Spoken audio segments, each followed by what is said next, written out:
When you struggle with your partner, you're struggling with yourself. Every fault you see in them touches a denied weakness in yourself. That quote stopped me when I read it because it's uncomfortable and because it's true.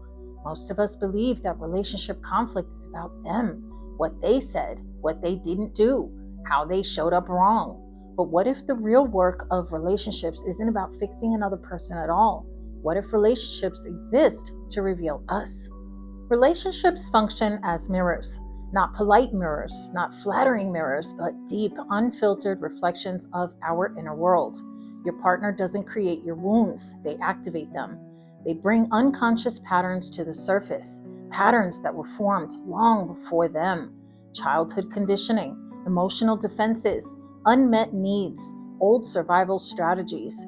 And if a behavior triggers you intensely, that intensity is information. The reaction is the signal, and that signal is pointing inward. Let's talk about intensity. Not every disagreement causes emotional upheaval, and not every flaw enrages or devastates us.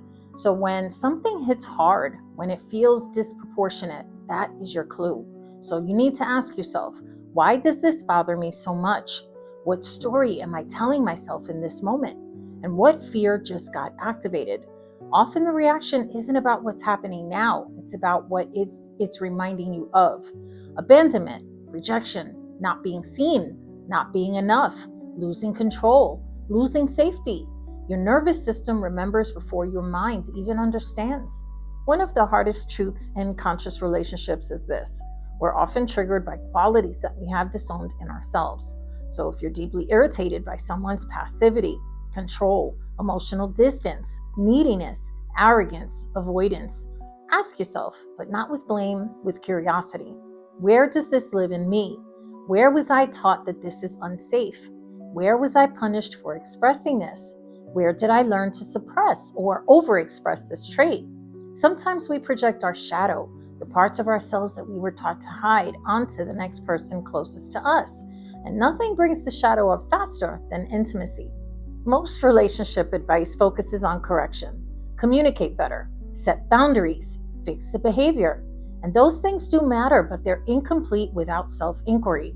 Because if you don't understand why a behavior hurts you, the pattern will continue to repeat, either with this person or the next one. Growth in relationships doesn't come from controlling the other person. It comes from asking, what am I being invited to heal? What parts of me wants to be acknowledged? What belief about myself just got challenged? And when you can do this work, something starts to shift. The charge lessens, the reactivity softens, and you respond instead of react. This is not about blame or self-attack. Now, this part is important. This perspective is not about blaming yourself or someone else's harmful behavior. Accountability still exists. Boundaries still matter. And abuse, never justified. But even within healthy relationships, triggers do arise, not to punish us, but to evolve us. The mirror doesn't accuse, it reveals. And revelation is the beginning of freedom. Conscious relationships aren't easy. They're honest, they're activating, and they ask more of us than comfort ever could. But they also offer something rare, a chance to know yourself more deeply through connection. Your partner isn't just someone that you love.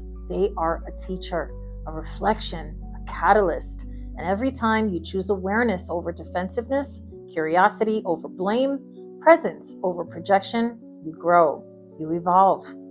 In closing, the next time that you feel triggered in a relationship, pause. Before reacting, before defending, before blaming, ask yourself what this moment is revealing about you.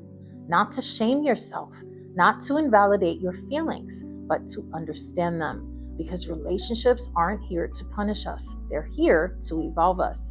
And sometimes the greatest growth doesn't come from changing the relationship. It comes from changing the way that we see ourselves within it.